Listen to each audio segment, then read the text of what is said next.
Leonardo Hilsdorf é considerado um dos grandes nomes da nova geração de pianistas brasileiros. Atualmente ele mora na França, mas já viajou o mundo participando de premiações e de apresentações como solista. Entre suas influências musicais, temos Eduardo Monteiro e Maria João Pires. Em recente visita a Belo Horizonte, Leonardo recebeu a nossa equipe e contou um pouco mais sobre sua trajetória musical e seus planos para o futuro.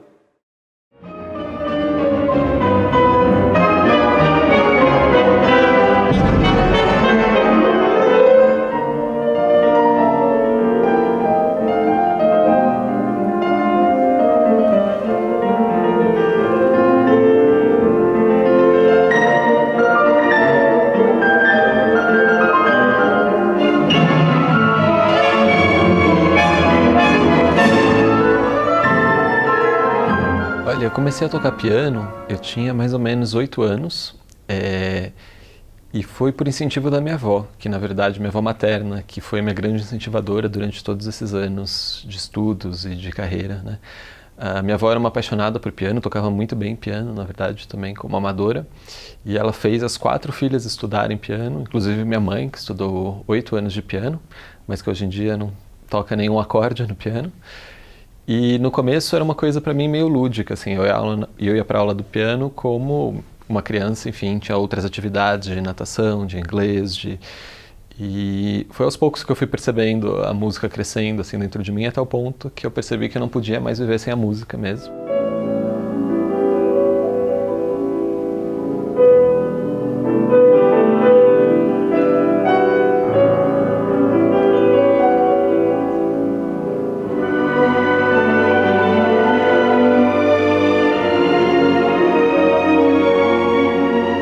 Eu comecei estudando então no Brasil, eu fiz a minha graduação em piano na Universidade de São Paulo, com o Eduardo Monteiro, que continua, é a pessoa que eu continuo ainda sempre tocando, é uma referência assim para mim em todos os momentos, bons e difíceis também. Depois que eu me graduei na USP, eu fui para Boston, eu morei 2 anos em Boston para estudar no New England Conservatory, eu fiz meu mestrado lá. Depois disso, eu mudei para França, que eu fiz um diploma de concertista na Escola Normal de Música de Paris. Ainda depois disso, eu mudei para a Bélgica para estudar com a Maria João Pires, que é uma grande pianista portuguesa, que continua sendo também até hoje minha mentora, é alguém que eu sempre vou e toco e tenho aulas e acompanho, né? E recentemente eu voltei para Paris, né? E na verdade atualmente eu moro em Paris, mas eu estudo na Alemanha, na Escola de Música de Colônia, ao mesmo tempo que eu toco regularmente para Maria, que está morando agora em Portugal. Eu acho que o Eduardo Monteiro e a Maria João Pires foram as 2 pessoas que mais influenciaram assim meu desenvolvimento musical mesmo. Assim, com o Eduardo eu aprendi muitas coisas, assim. Na verdade eu aprendi todo o princípio, assim, desde coisas técnicas, mas mais importante assim de como se expressar através da música, assim, como entender o que está escrito e como tornar isso uma arte mesmo, né? E foi a primeira pessoa assim no Brasil que eu encontrei que me mostrou o que era música de verdade, o que era ser um pianista profissional, né? E o Eduardo é uma pessoa que eu continuo, enfim, como eu disse, sempre assim antes de concertos ou gravações, que eu sempre tenho como referência para uma opinião, são ouvidos que estão sempre ali disponíveis, né? E a Maria João é curioso porque muito antes de eu me tornar aluno dela, eu sempre adorei ela como pianista, assim, era uma das minhas grandes ídolas, assim, e eu fui a alguns concertos ao vivo que eu realmente saí transformado, né? E a Maria me ajudou muito em recuperar um fazer musical um pouco mais orgânico, assim, uma coisa mais natural, no fundo. Porque eu acho que a gente, enfim, como eu disse, eu tive uma longa formação antes de chegar na Bélgica, né? E sempre com professores maravilhosos, etc e tal, mas na academia da música a gente acaba um pouco se contaminando com não, faça assim, ou isso é certo, ou isso é errado, e você acaba ficando muito crítico e você perde um pouco a essência do que te levou a ser músico e o que de fato significa música, né? E eu acho que a Maria me ajudou muito nesse sentido de recuperar assim, o prazer em tocar e esse fazer musical orgânico usando muita respiração e o meu próprio corpo, assim.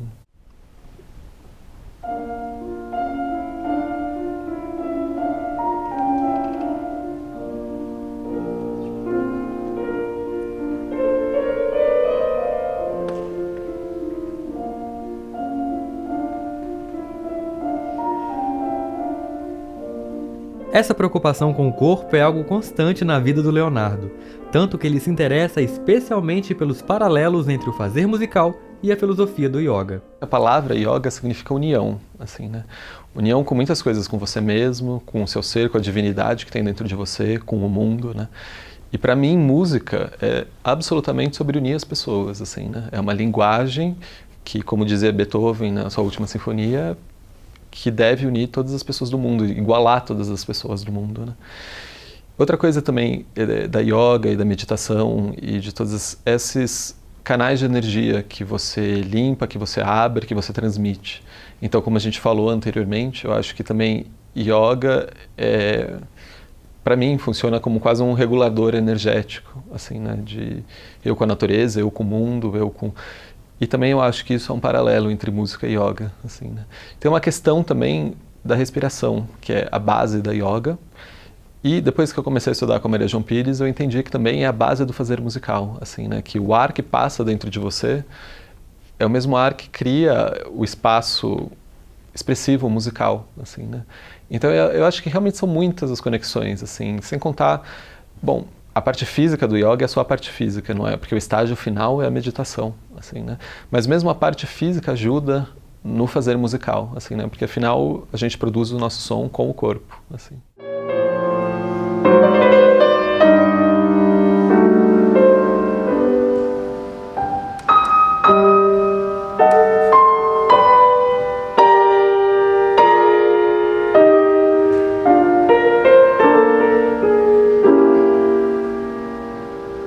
Beethoven é realmente quase minha religião em música, né?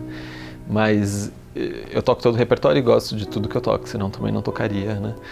Mas ultimamente eu tenho tido uma especial afinidade com, por exemplo, compositores como Bartók, Messiaen, assim, Brahms. Eu tenho tocado bastante Brahms, é um compositor que eu gosto muito, né? E tem, por exemplo, Bach é um compositor que eu admiro muito, que adoro ouvir, mas que eu ainda não desenvolvi uma relação muito pessoal com ele, mas que é um projeto futuro, assim, que eu continue, que é uma linguagem muito particular, na verdade. Foi feito para outro instrumento e, enfim, mas é um compositor que eu tenho vontade de mergulhar mais.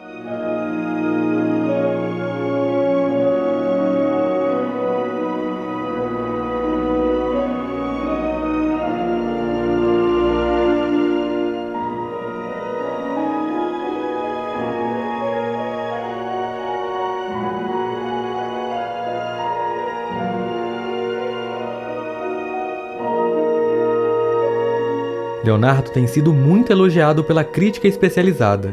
Nos últimos anos, recebeu prêmios em concursos no Brasil e em competições internacionais na Alemanha, na França, na Espanha e no México. Eu tenho uma visão muito, assim, relativa sobre concursos de piano. Assim, eu acho que, por um lado, eu acho que é um mal necessário, por outro lado, eu acredito no que Bartók falava, que concursos de música não existem. Na verdade, concursos são para cavalos, né? Porque é uma coisa muito sutil, assim, o que você está julgando, assim, né? Quais são os parâmetros, assim, é uma coisa muito subjetiva, né? Mas no fundo todos esses prêmios, assim, que eu participei e recebi, me ajudaram, eu acho que em duas frentes. O primeiro, no sentido da preparação, geralmente são repertórios enormes, são 3, 4 provas e num ambiente de pressão enorme. Então, toda essa preparação que você passa para chegar no concurso, eu acho que te ajuda muito depois na vida profissional, assim, que também não é nada fácil. É engraçado que quando a gente está participando de concurso e tudo mais, você acha que isso é a coisa mais horrorosa do mundo, porque tem muita pressão e tem os jurados ali na sua cara.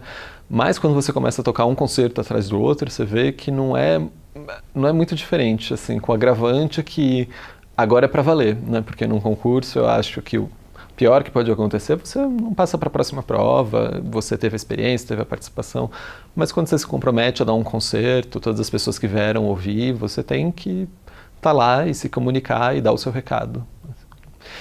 E a outra frente, então, do concurso que eu estava falando é que, de fato, abre algumas portas, assim, algumas oportunidades, né? Não só o prêmio em si, que te dá a oportunidade de tocar alguns concertos, mas muitas vezes alguém que te ouviu nesse concurso, que estava no júri e que, de repente, tem um contato, ou que daqui 2 anos eu te convidar para alguma coisa, né?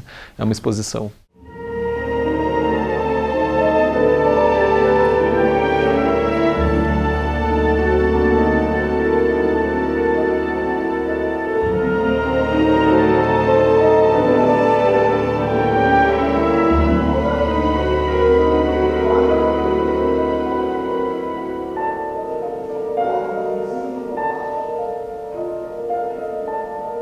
Eu acredito muito que a música, na verdade, é uma transmissão de energias, assim, né? E eu acho que se eu não acreditasse nisso, eu não seria músico. Tem muitas coisas, assim, inexplicáveis, assim, né? Que não são concretas, assim, não é sobre tocar bem ou tocar mal. Mas eu percebo que essa conexão é interessante, enquanto ouvinte também.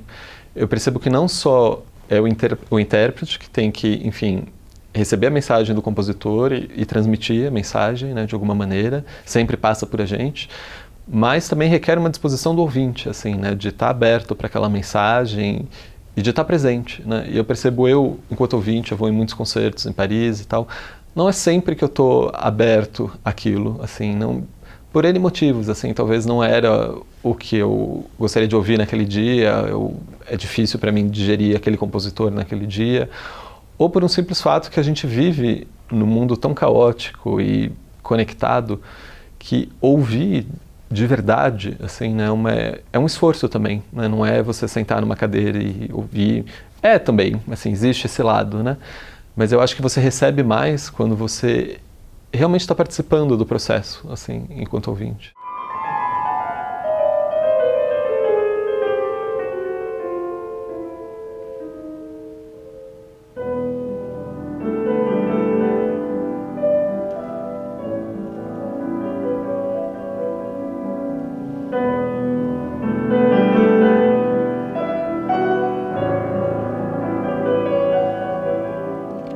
É difícil sempre falar, assim, porque a gente nunca sabe muito onde a música vai levar a gente, mas os planos, assim, a curto prazo, eu tenho alguns concertos, claro, esse ano, próximo ano, aqui no Brasil, na América do Sul, na Europa, e eu estou de mudança, eu vou mudar de Paris para Lisboa, que é uma cidade que eu gosto muito e me sinto muito bem, muito melhor do que Paris.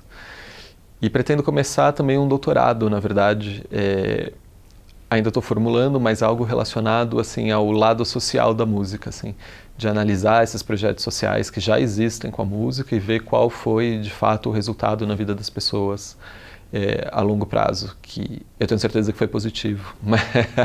Mas assim, aprofundar um pouco essa questão do poder social da música.